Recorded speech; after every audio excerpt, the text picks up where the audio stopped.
Hello, investors and traders, and welcome to the weekly market report. I'm AJ Monte, Chief Technical Analyst with Sticky Trades.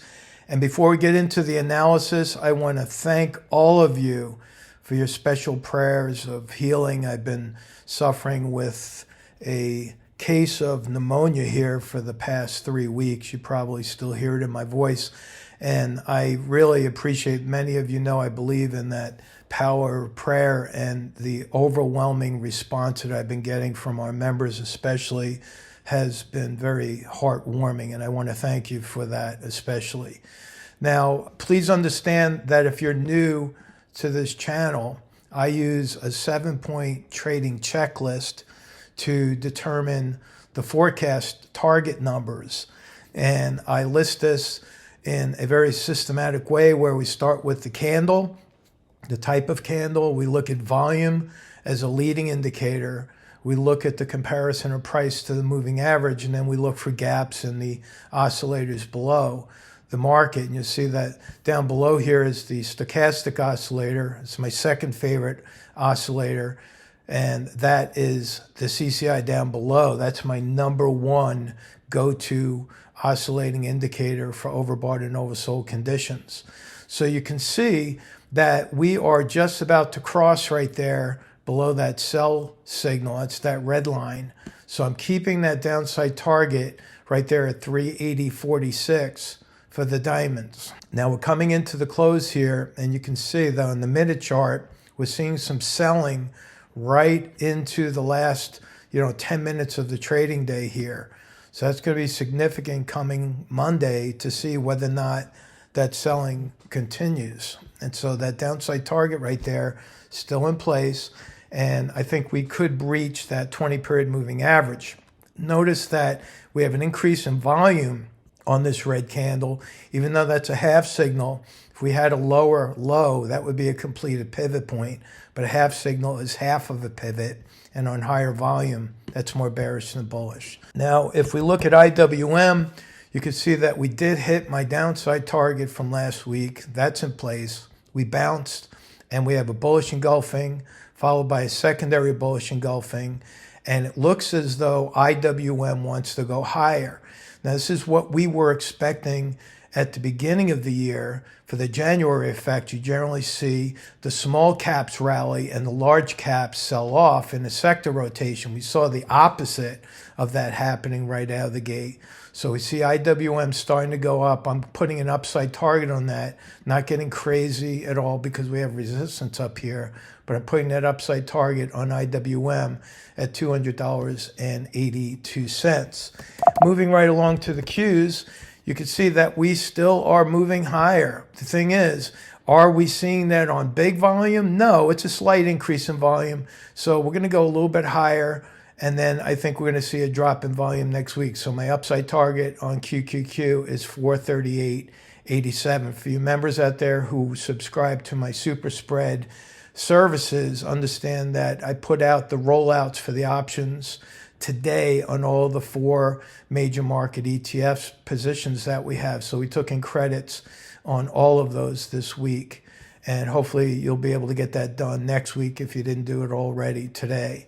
So upside target on the Qs is set. SPY, I did go higher on that last week. We did hit the upside target. The big difference with SPY is that we have a slightly lower volume here, right? So I'm going downside on this one. Again, we got very small moves. As we're still in this upward trend, we got very slight oscillation here. So I'm putting a downside target on SPY of 497.03. Now I'm going to talk a little bit more about the major markets and what is a bull market and what's not a bull market.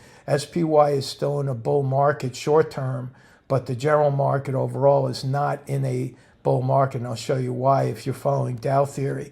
Now, if we look at VIX, this is the volatility index, you can see that we have 6 red in a row, and this is the first green showing up, and it's a green candle that is a bullish harami.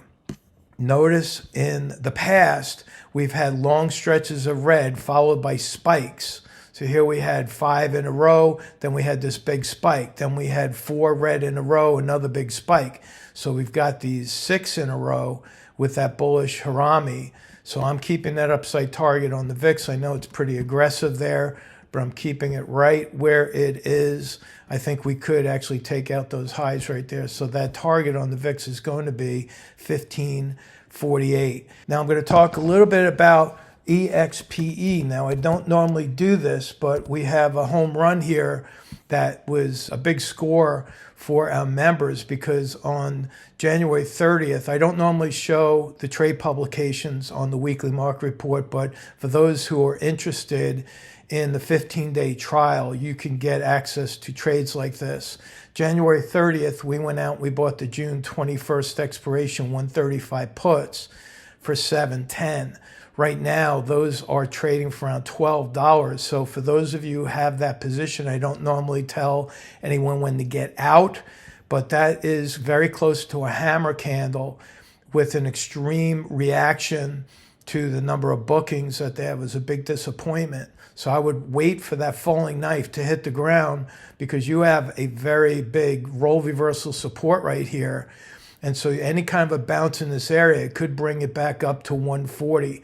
I'm not putting this as a recommendation, just an idea. For those of you who are experiencing sticky trades first time, these are the types of trades that we put on. All right, so that's EXPE. Another comment that I want to make is on Bitcoin.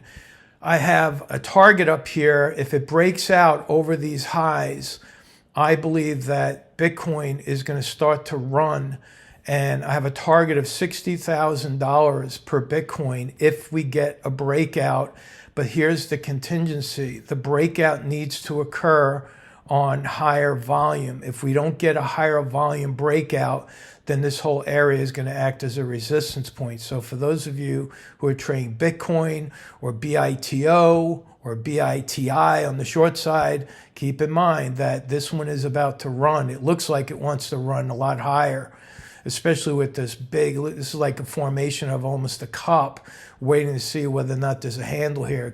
You could even take this as a mini handle. I don't really see it as that, but it could pull back to form a more significant handle before breaking out. But I would say by the end of this year, you could have Bitcoin up there around 60,000. Now, if you're following my SLV trades, again, I'm adding a lot of content here on X. If you follow me on X using hashtag AJ SLV trades, you could see when I'm adding cash to my position, when I'm getting out, how I'm scaling, how I'm parlaying this position. And since I've been posting this on X, I haven't missed on a single target on our trades. We're scaling in, scaling out, we're parlaying it into a much bigger position. And I know a lot of you who are ghosting or even following along with me are having the same success as what I've had so far. So this is a really fun one to trade as well. Now, looking at some of the geopolitical news that's out last week, the jobs report was announced, but here's the reality of what was not reported. Full-time jobs are on the decline. And what does this tell you? Part-time jobs are making up for all the jobs that are being reported. What's happening, people are getting laid off or pushed out of companies in their full-time positions, and many of these folks are forced to take 2, sometimes 3 part-time jobs to make up for the full-time job that they've lost. This is a reality and something that will eventually play into the economy. Now, I'm not trying to be, the wet blanket on the party here, but you have to look at what's not being reported. And if you're long, you have to be more defensive when you see this coming out, because eventually it will affect the market. Here's another bit of information that is quite shocking, actually. Mortgage debt has gone from $112 billion to $12.25 trillion. That number is staggering. And when you think that's bad, look at auto loans, $12 billion to $1.6 trillion. Student loans, a lot of these students have not been forgiven of their debts, $2 billion to $1.6 trillion. This is an enormous gap in what we would expect. And this is definitely going to put a hurting on the economy. Now, keep this student loan number in mind when I look at the delinquencies on car payments and credit cards. Credit card debt from $50 billion to $1.3 trillion.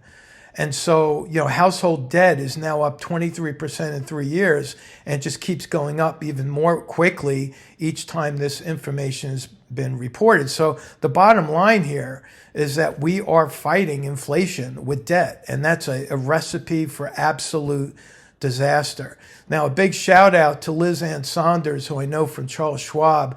Picking this up from her surprised me because she's not normally looking at the technicals in the market.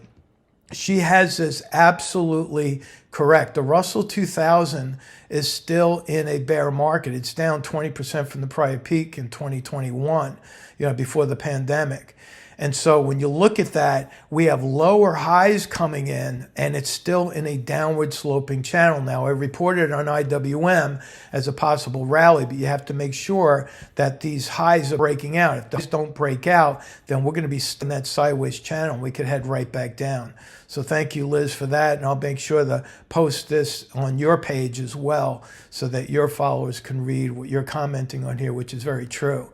Now, this is what I'm talking about. If you follow Dow theory, number 4 tenet of Dow theory is that the averages must confirm each other. That must is a very big word there. Charles Dow, over 100 years ago, when he put this together, used the industrial averages in conjunction with the transports to determine the heartbeat or the pulse of the economy. And you can see here that while the Dow is hitting highs, the transports are showing lower highs. Another interesting thing is that we're coming into a triangle pattern here. If we start breaking out below the moving average on the transports, that's most likely going to drive the industrials lower. So keep an eye on that as well. Now, here's another little bit of information I thought is very interesting, is that with regard to the economy, U.S. debt interest payments now exceed tax revenue. This is an extremely dangerous situation because the only other alternative is to raise taxes. We know that they're not going to come down on the debt. Spending is still over the top, and we're not going to be cutting back on spending. Every politician knows that. They're just passing it on to the next generation. But what can we do here, or what will happen to the economy if taxes have to go up to meet the needs of financing our debt? This is another time bomb just waiting to explode. Now, the final slide here is very important because if you look at the transition into serious delinquencies for auto loans and you group this by age, you can see that the 18 to 29-year-olds, which is in blue here, these are the folks that are experiencing the same pressures of student loans. And there's older folks, of course, that are still financing their educations through these student loans, and it seems like they're tied, at the ankle to those loans for the rest of their lives. You can't bankrupt yourself out of it. So this is on the rise on auto loans, and then you look at credit card debt and delinquencies. The same thing is happening between the 18 and 29-year-olds, and that's followed the 30 to 35-year-olds right behind them. So this is, again, another dangerous sign as we get into this territory where we once were back before the Great Recession. So again, I'm just pointing out the facts for everyone so that you know exactly what's happening and that you're not caught by surprise. If you are long in any of the markets here and that you are protecting yourself with stops or trailing stops, that is okay. But if you're just winging it and you're trying to go directional, hit home runs, eventually that could hurt you. And I'm just putting out the warning as far as a risk management technique that we use is the 1% rule. Just go to stickytrades.com. You can get your 15-day trial, learn about risk management, watch my videos free for 15 days. If at the end of that 15 days you want to sign up, that's great. There's no pressure if you don't. Not at all. We don't have a sales team that's going to pound you. We're very friendly and welcoming for new subscribers because we love what we do, and the people who work with us and follow us love what we do as well. So thank you again for your prayers. Thank you for your interest. Please click the like button, subscribe, hit the notification bell. You know what to do there, and I'll talk to you on the next video. So long.